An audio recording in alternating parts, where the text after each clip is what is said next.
How's it going, everybody? Ragroth here. Apologize for not doing kind of a regular non-reaction or non-tribute video in a while. Just been busy with other things. I wanted to get those tribute videos done as well.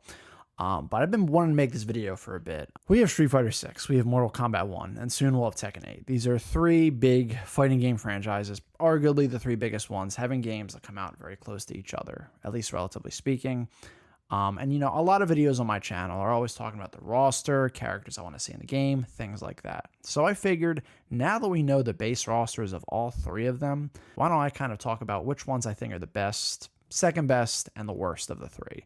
Now, before I get started, just want to give you guys a heads up. Just if you can, just give the video a like or even a dislike. It would really help the channel out a lot. And if you could subscribe, it would also help the channel out a lot as well. If you like this video and some of my others, and of course, don't forget to ring that bell because you know how YouTube's algorithm is these days. And I also have a Discord in the description below if you want to hang out with me and some of my friends, talk about video games and a bunch of other things. So now let's get started. So the rules I have for this tier list are that I'm only talking about the base roster for all three, and we do know the base roster for all three. And right now where we're at is Street Fighter 6 is out. We had Rashid that came out, Akai that came out, and we have Ed kind of on the horizon. With Mortal Kombat 1, we had Omni-Man come out, Quan Chi just came out, and this is at the timing of this video, and then Peacemaker is on the horizon. Tekken 8, the game is still not out yet. We don't know any of the DLC characters, but we do know the full base roster. That's why I can make this video. So let's get started. First, I'm going to talk about Street Fighter 6. So this is pretty easy. We'll start off with Street Fighter 6, and I already kind of know where I'm putting Street Fighter 6 at. Street Fighter 6 is easily the worst of the three rosters. Now, the reason why is quantity over quality kind of argument. I know it's the smallest roster. My two big issues with it is that it relies too much on Street Fighter 2 and too much on new characters. Now, it's already kind of frustrating that Capcom refuses to do any other fighting games for any of their previous IPs or even new things. And you know what? That's fine, but if you're going to just do Street Fighter, explore all of Street Fighter. Stop limiting yourself so much to Street Fighter 2. There's just too many Street Fighter 2 characters in the roster, and there's also just too many new characters. Now, admittedly, my favorite Street Fighter character is Akuma, who is technically a Street Fighter 2 character, but he's DLC, and I'm just counting the base roster. And I don't understand why he always has to keep being DLC. I understand he's another Shoto, and I know they want unique playstyles, but I kind of feel like Akuma's a big enough deal, but that's probably why, because they know he'll sell well as DLC. But yeah, there's only Street Fighter 2 characters, new characters, and then one Street Fighter 4 character, which is Juri. And admittedly, Juri is kind of the saving grace of this roster. If it wasn't for Juri, I would probably hate this roster even more. She's really one of the only characters I really care about. And there are just too many new characters. Now, I'm not saying to not have any new characters in the game. Granted, I think Street Fighter, Mortal Kombat, and Tekken can get away at least one game without doing new characters. But I think the amount Street Fighter 6 had was just too much. And it doesn't help that my personally favorite new character, at least so far, is Aki. And she's DLC. Like, she is the one that was DLC. I don't hate the new characters, just none of them really, for the most part, grab me. They just kind of come off too much like kind of the combat kids from Mortal Kombat X. Which I understand, new generation and all that, but it's just not for me. And just a lot of the Street Fighter 2 characters, I understand they're classic, iconic characters, but a lot of them just aren't for me. They're just a little too goofy and I guess maybe tropey. I would have just liked to see some Street Fighter Alpha characters. Maybe, I think Crimson Viper missing is just very weird. Very, very weird. I understand Juri is more popular and I like Juri more, but I just feel like this should have been Crimson Viper's time to shine or time to return. And she's not even DLC as far as we know. And the only Street Fighter 5 character in the game is Luke. And he was literally introduced as a teaser for Street Fighter 6 in Street Fighter 5. And I don't know. I just never really cared that much for Luke. I know he's popular and kind of the new face of Street Fighter. He's never really appealed to me. I'm sorry. But I would have just liked to see more Street Fighter Alpha characters and Street Fighter Third Strike characters we haven't seen in a while. Or even like you'd think after some characters are turning in Street Fighter 5 from like Third Strike and Alpha, like that game kind of maybe breathed new life into them, and they would have maybe prioritized them for this game. But they still push them to the side. I don't really understand it. I just really don't. Capcom just have this thing where they play it safe in the wrong ways and they take chances in the wrong ways, in my opinion. That kind of sums up this roster for me. I think if we saw more characters from like Third Strike and Alpha, maybe 4 and 5 that we haven't seen in a while, my opinion of this roster would have been very different. But as it is right now, the base roster at least, I just really don't like. I'm just not a fan of it, and it is easily the worst of the 3 rosters for me. Now, if you're wondering who my favorite new character in Street Fighter 6, who is on the base roster, that would be JP.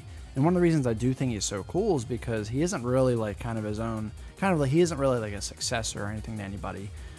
He's kind of his own character in a way. Yes, I guess he is the successor to the Psycho Power. That's really it. I don't really count that this is the same thing. And the way he uses it is actually really cool. He's easily my favorite base roster new character.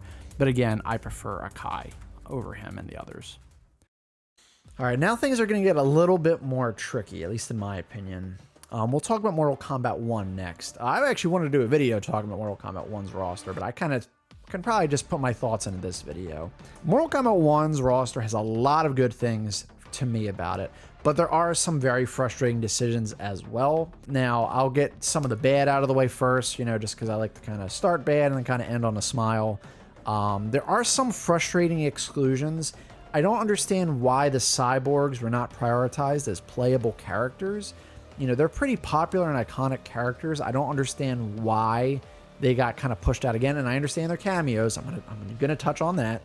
And I know, yes, there are rumors suggesting they're coming, but again, I'm just talking about the base roster, and I really think they should have been a priority for the base roster. Granted, Smoke is my favorite out of the cyborgs. Well, I like him human best, but out of those characters, and he did make the roster. But then, even then, like, he doesn't have it. You can't play as a cyborg form. It's very, very weird decision. Well, the pre-order bonus character was a very boring choice. The execution of him is good. The choice of him is kind of boring, though, and that's Shang Tsung. I think a lot of us kind of expected it would have been Kentaro, maybe Motaro. Obviously, they still can't get him to work playable, whatever. But I really think this should have been Kentaro's time to shine. I don't understand what they have against him exactly. And Shang Tsung, we just had him in the last game as an early DLC character, and it's not even Cary Tagawa this time. Granted, the guy that does his voice does a really good Cary Tagawa impression. But even still, just a very weird decision. Now, how Shang Tsung plays in this game is great. And I guess I kind of understand why in the long term. Actually, no, it's even more silly considering the story. I think the 3 kind of big frustrating exclusions for me are Fujin. I know it should not be a shock to anybody, considering I think everybody knows I'm all up on Fujin's ass. Tremor as playable, and Serena as playable. Now, Fujin is basically nowhere in the game at all, and not only is he one of my favorite characters in the game, but he had a really good showing in Mortal Kombat 11 as a DLC character. And I think he would have worked perfectly in the story, being kind of like an advisor to Liu Kang, kind of how sort of how Geras is in this game. I think Fujin could have had that role, and it's like, Raiden kind of had all his reasons to kind of sit out this game, but they just have to shoehorn him in this game again. I understand he's a very classic, iconic character, but he had, I think, more story reasons to sit out this game than Fujin did. It's just I don't know what they have against this guy. I really don't. I really thought maybe after MK11, their tune would have changed a bit, because they just did such a great job with him. Everybody basically kind of liked how he turned out. The gameplay guys, story, the story, lore heads, people just, that thought he looked cool. I thought they nailed him down perfectly. I think he is probably the most well-executed 3D era character in the NetherRealm Studios games, and they just threw him to the side again. I don't really understand it, especially because this game actually includes a lot of characters that were DLC last game, which is actually a point in the game's favor that I was going to get to. But yeah, no Fujin is just very odd and frustrating. Hopefully we'll still won't have to wait more than a decade to see him again, but still ridiculous. Then Serena and Tremor. I feel like this should have been Tremor's game to be playable again. Scarlet was DLC, sat out the following game, and then was base roster. And I feel like Scarlet and Tremor are kind of similar characters, in the sense they're kind of based off of old rumors, or kind of, well, Tremor actually existed. Scarlet never existed. That's the even crazier thing. I know Tremor debuted in a very poorly received Mortal Kombat thing, Mortal Kombat Special Forces, but even still. And then he had such a really good showing in Mortal Kombat Snowblind. I know people maybe are divisive on his design, but just the presence he had and kind of the threat he was probably one of the strongest of the villains in that movie. Now, granted, I think the roster was probably decided before Snowblind came out. Even still, though, and I mean, granted, this roster, and this leads to another thing, is very good with the ninja inclusion, and I'm a huge ninja fan. I know a lot of other people are too. I mean, there's a lot of ninjas in the game, male and female, and we know a couple are coming as DLC. It just kind of sucks that Tremor is basically missing the boat, just because if he's a DLC cameo character, I think it's very unlikely that he's going to be upgraded to playable later. Then, of course, the biggest frustration, Serena being a cameo character. Now, this game was very kind to 3D era characters. That is probably the biggest point I'm giving this roster. And it brought back a lot of 3D era characters, maybe not a lot, but a good amount of 3D era characters that we wanted to see return for a while. And I feel like Serena is the one that was missing. And of course, she was my most wanted character. Now, she is in the game as a cameo character. And I know what people are going to say. Oh, but Ragaroth, cameos are a big part of the game. You know, they look really good. You know, you're sending them out all the time. Yeah, that's true. Cameos are cool. But I don't think cameos should be used for characters that people have wanted playable for a long time now. It's been over 17 years, I believe, since Serena has been playable. That's insane to me. Cameos should be for characters that we get all the time, like Sonya and Kano. Should be for characters that nobody really wants, like Darius. No offense to any Darius fans out there. Or characters that can't work as playable, like Mataro.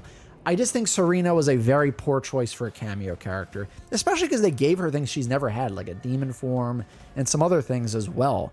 And, of course, I would say, oh, well, they might be adding her later as DLC is playable, like a couple other characters are. But from what we've seen in the data mine, that doesn't seem to be the case, which is unfortunate. Those things aside, everything else about this roster is really good. A lot of ninjas, which is great. A lot of 3D era characters, but most of them are characters we wanted to see back, which is amazing. And just other characters that don't always make rosters, or at least make them consistently, that we don't get to see. So that's really good. And that's what makes this really hard to decide between this and Tekken 8's roster. So let's dive into Tekken 8's roster. Now, this one is probably the hardest one to analyze, partially just because it has the most characters, which is a point in its favor as well. Well, off the rip, I want to say that I do like Tekken 8's roster. I overall think it is an improvement over Tekken 7's. I think it has a lot of the characters I like. I think it has a lot of staples. It keeps some of the new characters from Tekken 7, and I think some of the better ones as well. Brings back some characters that were DLC in the last game and makes them base roster. And there are a couple characters that are flat out missing from Tekken 7 overall that do make it in the game. Now, the problem I think I have with this roster is that it is just a little too safe. It's better than Tekken 7's, but not by a huge margin. It doesn't help that it does have a bit less characters than Tekken 7, at least the console release. I'm not talking about the arcade release, the console release. So I think, here's the two main gripes I have with it. Beyond happy that June and Raven are back. Raven has been one of my favorite, if not my favorite characters since he was introduced. And Tekken Tag 2 kind of made Jun Kazama become one of my favorites, so I'm so happy to kind of see her make it back in a mainline game again.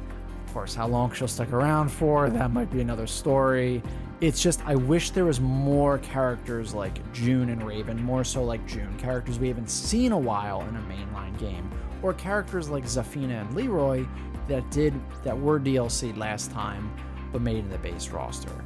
It's incredibly frustrating that Armor King is once again missing a base roster, and they finally found a workaround for Kunimitsu to kind of bring her back, because I know they think they were afraid that, oh, the original one is too old, blah blah blah blah, or she's missing or dead, whatever, she wasn't popular, blah blah blah. And they found a way to kind of bring Kunimitsu back. And I know a lot of people weren't crazy about them kind of just doing Kunimitsu's daughter. I mean, it's not ideal for me, but I'm okay with it. I think she's a really cool character. It helps that you can kind of give her a more classic Kunimitsu design as well. Though I wish her mask didn't come off so easily. But these two missing the base roster again after Tekken 7, and especially after how well they were received, is incredibly frustrating. I don't understand. I'm guessing it's just because, oh, they'll sell good as DLC, and I guess also because, oh, we already have a king in the base roster, then it's like, make Armor King more different. Like, you have other characters that fight similarly in the game. We have Jin and Devil Jin again. We have Asuka and June. Kuma and Panda, the most frustrating part about this roster, at least for the ones that did make it. Like, you can have some characters be somewhat similar, and just, again, make Armor King more different then. Like, come on. And Kunomitsu's very different from Yoshimitsu now, too. Then, of course, another very strange exclusion is Lydia. She was the last DLC character in Tekken 7. I think was fairly well received, and also seemed to be like she was going to have a big role in Tekken 8. So this is mind-boggling, and it's frustrating because she was kind of the Luke of that game. And of course, Luke is front and center of Street Fighter 6, and I'm not a big fan of Luke. And then Lydia, who I actually like, is nowhere to be seen in Tekken 8. Like, what gives? Now, I think it might partially because Victor has taken Lydia's sort of position as sort of a big political power character.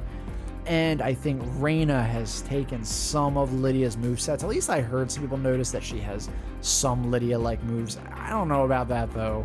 And then for Kunomitsu, people have flat out said that some of Victor's moves are 100% Kunomitsu's animations from Tekken 7. So that might be why they weren't prioritized. I hope that doesn't mean they're not going to make it into the game at all. That would be I really hope Lydia, Kunomitsu, and Armor King, 3 of the first set of DLC characters. I really hope. But they're a very frustrating exclusion. And I think it's just also very frustrating that, like, how, like, there's the 3D era characters in Mortal Kombat that, get kind of mistreated, have just sort of been starting to get treated a bit better. Like, I feel like Tekken, like, they have that problem with a lot of the characters that were maybe introduced in Tekken 2 or whom were unlockable characters, like back in the Tekken 1, maybe 2 days. Like, Armor King, Bayek, or, like, I should say characters that were replaced in Tekken 3, like Roger and Alex, characters like that who it's just a shame we don't get to see anymore outside of the tag games. And I know it's like, oh, they're dead, they're retired, but it's a fighting game. You can think of reasons to bring these characters back. Like, come on now, guys. That's what just holds this roster back for me, is it just plays a little too safe. I feel like they're falling a little too much into a slump of the same characters to use. And I think the frustrating characters that really could have sat this game out, at least the base roster out, are Kuma and Panda. If you want to have the goofy animal characters, you have Alex and Roger. Why do you hate using them? Why do you hate them, Harada? I like them so much more than Kuma and Panda. And I know Roger has that problem with PETA where they were going to, like, not attack Harada or anything, but they would make sure that the game doesn't sell well in America if Roger wasn't included. I don't even know how true that is. But even with that, then you have Alex, who I like more than Roger anyway. Why? Why are you so afraid of using these characters? I don't understand. The stubbornness is just... They have the same stubbornness with these characters that NetherRealm has with some of the 3D era characters. And then you also have, like, Ogre and True Ogre as well. I get it. He's dead, whatever. But bring him back. He's this powerful, almighty alien creature. You think he can't come back to life? And even if he's not back to life, you had Kazumi in Tekken 7. She wasn't really alive anymore. Her fights in the story were told through flashbacks or just arcade mode, which they didn't even have endings this time. So it didn't even really matter anyway. So you can't just have some of these characters just in the game anyway. We know that Ogre is apparently, you see him in the story. Maybe it's just a flashback, but still, like, I don't know. It's just very frustrating that they continue to kind of crap on some of these characters. It's just the 3D era characters in Mortal Kombat all over again, but through Tekken. And it's weird because those games are beloved. Unlike, they were less divisive than the 3D era Mortal Kombat games. Now, I get it, Tekken 3 is what really put the game on the map, so I think that might be why they're just maybe. And then also Anna Williams, who is apparently very popular. And it's just so weird. They either don't want to have both of these characters, like both Williams sisters, or both Kings, or both Itsus, Yoshimitsu and Kunomitsu, in the base roster. Or at the very least, why don't you take a chance and, like, how about one game prioritize Anna over Nina, have Nina be the DLC, or one game have Armor King be the primary king in the game and have King be DLC.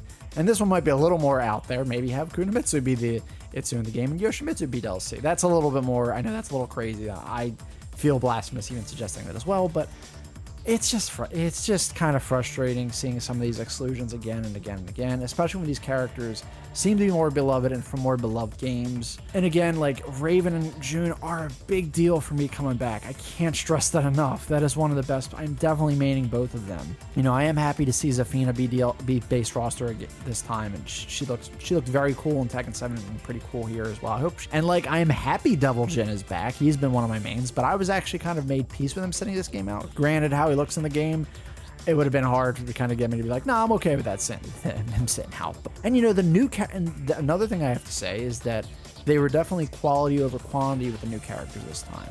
Some of the new characters in Tekken 7 were just super lame, in my opinion, and I think many others as well. All three of the new characters in this game, like, they either range from okay or they're awesome. Like, I really like Victor and Reina, even if they maybe take some... even if they step on the toes of some characters I wanted in the game. Azusen is okay. She's not really like, you know, she's not someone I'm gonna like main or anything, but I'll play as her here and there. She's definitely a quirky character and in like a fun way, not annoying, you know. The roster is good. I just feel like they maybe played it just a little too safe, or could have done more Junes and more Leroys and Zafinas and more Ravens. And I do have to say, I'm happy that all Tekken 5 newcomers made in this game, because Tekken 5, in my opinion, has the strongest set of newcomers. Maybe even more than 3, but I know that's a big hot take. Okay, so I'm really stuck between Tekken 8 and Mortal Kombat 1. They both have a lot of pros and cons, and it is hard too, because I think on Tekken 8, there are more characters I see that I want to play, especially because I think the designs in Tekken 8, I think, are a mile above Mortal Kombat 1's designs for the most part. Sorry, Mortal Kombat 1, I'm just saying. But Mortal Kombat 1's roster kind of did more of what I was hoping a roster for Mortal Kombat would do in a while. And Tekken 8 didn't quite hit that, though they were on the right track. So I have to say, by a little bit, I think Mortal Kombat 1's roster is the best. Superb. And I think Tekken 8's is the second best. Chicken. I do want to say, and I cannot stress this enough, just because I might like the roster in Mortal Kombat 1 does not mean that I think it is the best game of the three. I know that a roster is a big part of the game enjoyment for me, but that isn't the only thing. I do have to actually say, from what I'm seeing of Tekken 8, I think, in my opinion, it's going to be it might be the overall best game of the three games. I think not only the roster, I think the gameplay, the graphics, I want to say the single player content, I think it might win in that regard for me, but it's not going to be by a huge landslide. I was really hoping like Tekken Force or something would have been in the game, and it seems like from what's lining up that just might be part of story mode, so that's kind of frustrating. That aside, I think it is overall going to be the best package of the three games. But that could change. I could change my opinion when that comes out. You know, we'll see. Again, guys, I just want to stress, this is just my opinion. I'm not saying this is fact. If you like Street Fighter 6's roster the best, awesome. There's no problem with that. This is just what I think. I think Mortal Kombat 1's is the best. I think Tekken 8's is the second best, just by a small little sliver. And I just think Street Fighter 6's is easily the worst. But I would love to hear your thoughts in the comments below. Let me know which roster you think is the best. And I was also going to say, you know, maybe when support for all three of these games is over and they get, you know, their full set of DLC characters, I might do this video again and kind of reevaluate. It seems like, you know, which game overall had the best roster. Maybe Street Fighter 6's DLC will kind of blow everything else out of the water. Maybe Mortal Kombat 1's DLC will just kind of not really be that appealing to me. I'm honestly, like, from what I'm hearing, I'm not super bummed about the well, I'm bummed that there's one character missing from the rumored DLC. But like, I'm also not over the moon about it either. I like some of the characters I'm seeing, but I'm not I'm not over the moon. They kind of seem to kind of back off of the 3D era stuff after the base roster, ironically. And maybe, you know, Tekken 8's, we really don't know anything. We don't know any of the DLC characters yet. But yeah, again, let me know what you guys think in the comments below. I'd really like to hear your thoughts. I'd like to see what the general consensus people have, or which game is the best roster. You know the drill. Like the video if you like it, dislike if you dislike it. Definitely consider subscribing if you like this video and some of my others. It would really help the channel out a lot, and don't forget to ring that bell, please. Thank you so much for checking out this video. I can't wait till Tekken 8 comes out and we can kind of fully really compare all three games and just have fun, hopefully, and not, you know, rip each other's throats out like how the internet usually is over which thing is better than the other thing, but I know that's not going to be the case because it's the internet. But yeah, once again, thank you so much. And as I always say, under the time, under the place, keep being awesome.